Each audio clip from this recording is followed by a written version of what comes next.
Assalamualaikum warahmatullahi wabarakatuh dan selamat malam pemirsa. Senang sekali saya Rafika Mustaqim Mawarda kembali menjumpai Anda dalam program Obrolan Karebosi.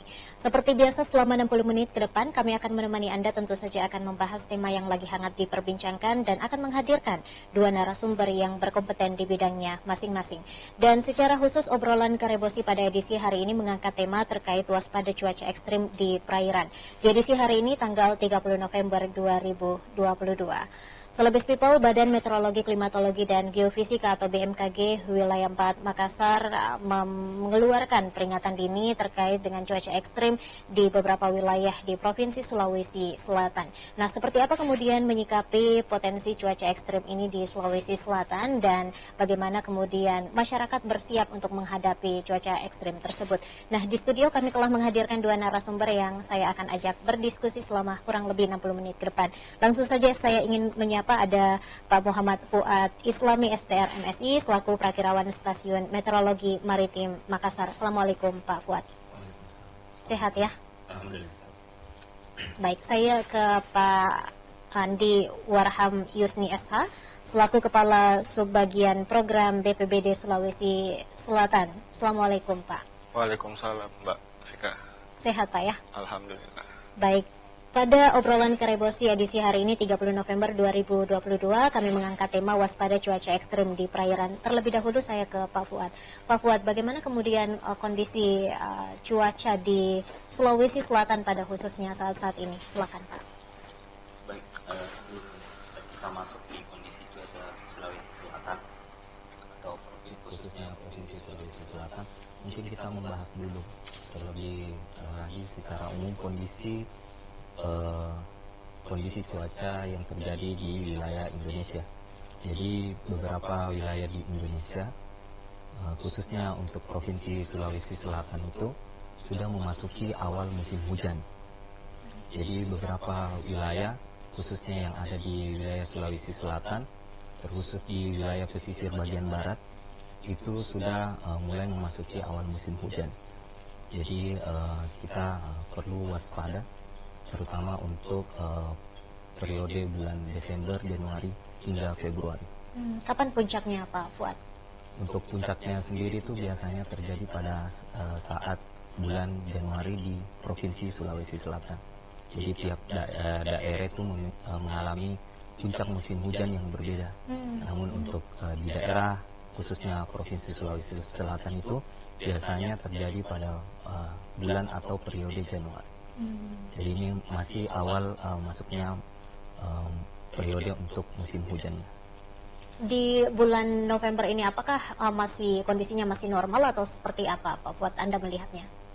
Jadi berdasarkan analisis curah hujan, khususnya untuk di dasarian kedua bulan November ini atau di akhir bulan November 2022 itu, untuk kategori hujan yang ada di Sulawesi Selatan, khususnya di perairan pesisir barat itu menunjukkan sifat hujan di atas normal.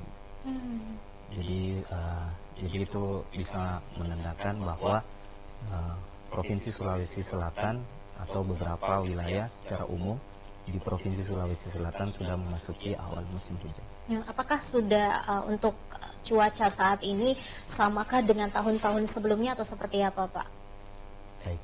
Jadi kalau ditinjau dari curah hujan normalnya pada bulan November, periode untuk bulan November tahun 2022 ini, sifat hujan yang ada di Provinsi Sulawesi Selatan, khususnya di bagian pesisir barat itu menunjukkan sifat hujan di atas normalnya atau di atas rata-rata curah hujan pada saat bulan November di tahun-tahun sebelumnya. Oke, kemudian untuk daerah perairan sendiri seperti apa Pak Fuad? Jadi untuk perairan sendiri, khususnya untuk wilayah pesisir barat ya, jadi mulai dari Selat Makassar bagian selatan, kemudian perairan barat Sulawesi Selatan dan juga selayar bagian selatan itu biasanya pada saat memasuki awal musim hujan itu intensitas hujan di wilayah tersebut atau di perairan tersebut itu cukup tinggi dibandingkan di bulan lainnya atau di periode lainnya untuk perairan sendiri. Baik, saya ke Pak Warham. Pak Warham, tadi Pak Fuad mengatakan bahwa untuk cuaca saat ini di atas normal dari tahun-tahun biasanya, Pak. Bagaimana kemudian tanggapan Anda dari Kepala Subbagian Program BPBD Sulawesi Selatan? Ya, jadi kami di pemerintah Provinsi Sulawesi Selatan, khususnya di Badan Penanggulangan Bencana Daerah Provinsi Sulawesi Selatan, itu bekerja sama dengan Polda, itu telah melaksanakan apel kesiapsiagaan bencana di Karebosi yang dihadiri oleh lembaga-lembaga yang mengurusi bencana, Mbak Fika, termasuk Basarnas. Nah, itu dalam rangka mengecek, jadi dipimpin oleh Bapak Gubernur Sulawesi Selatan, Bapak Andi Sudirman Sulaiman, mengecek kesiapsiagaan baik dari SDM aparaturnya, logistiknya maupun peralatannya. Jadi kami di Badan Penanggulangan Bencana Daerah itu telah meningkatkan logistik bencana juga untuk mengantisipasi bencana yang mungkin terjadi pada saat intensitas hujan yang tinggi. Ini kan biasanya diistilahkan itu bencana hidrometeorologi. Nah, itu kita sudah tingkatkan logistik, baik berupa logistik pangan, logistik perlengkapan keluarga, logistik perlengkapan bayi, dan shelter kit, ada selimut.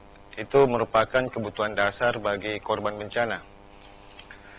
Yang kedua, kami di Pemprov melalui surat Bapak Gubernur telah menghimbau ke BPBD, ke Bupati, Wali Kota Sulawesi Selatan agar senantiasa waspada terhadap cuaca ekstrim ini. Apalagi ini telah dikeluarkan beberapa hari yang lalu oleh BMKG, tanggal hari ini sampai besok. Ini peringatan dini. Makanya kita langsung keluarkan himbauan ke Bupati Wali Kota untuk kesiapsiagaan daerah. Yang ketiga, untuk peralatan. Jadi peralatan, kami mempunyai beberapa peralatan bencana, termasuk salah satunya perahu politelin.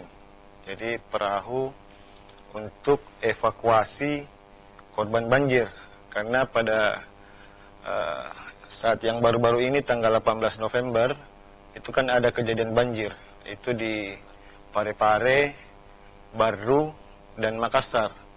Nah, alhamdulillah dengan kesigapan baik kami selaku Komando Koordinasi dan Pelaksana maupun lembaga-lembaga yang terlibat, khususnya Basarnas terkait dengan penyelamatan dan pertolongan, itu kita melakukan evakuasi terhadap korban banjir, dan alhamdulillah itu tidak ada korban jiwa, akan tetapi datanya itu di Parepare itu ada 165 kakak, di Baru itu ada 50 kakak yang terdampak, dan di Makassar itu ada 65. Jadi memang perlu saya sampaikan juga, kalau intensitas hujan seperti ini, apalagi dikeluarkan oleh BMKG, itu harus kita tetap waspada. Apalagi di Makassar ini kan memang topografinya itu termasuk dataran rendah, Mbak Fika.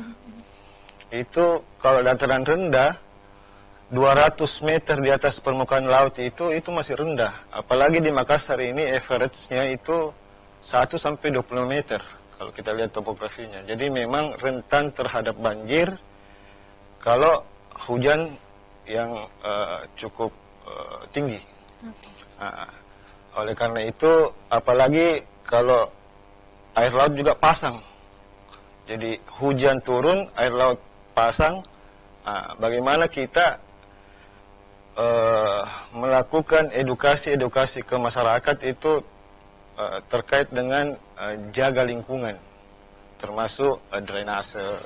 Kalau drainasenya bagus, efektif, saya kira banjirnya itu, walaupun banjir itu pasti cepat surut, seperti itu Mbak Fika. Oke, pada intinya bahwa BPBD saat ini tengah bersiap untuk menghadapi cuaca ekstrem begini ya Pak ya, Pak Warham. Ya. Baik, nanti kita akan lanjutkan setelah pesan-pesan berikut ini. Pemirsa tetap bersama kami di Obrolan Karebosi.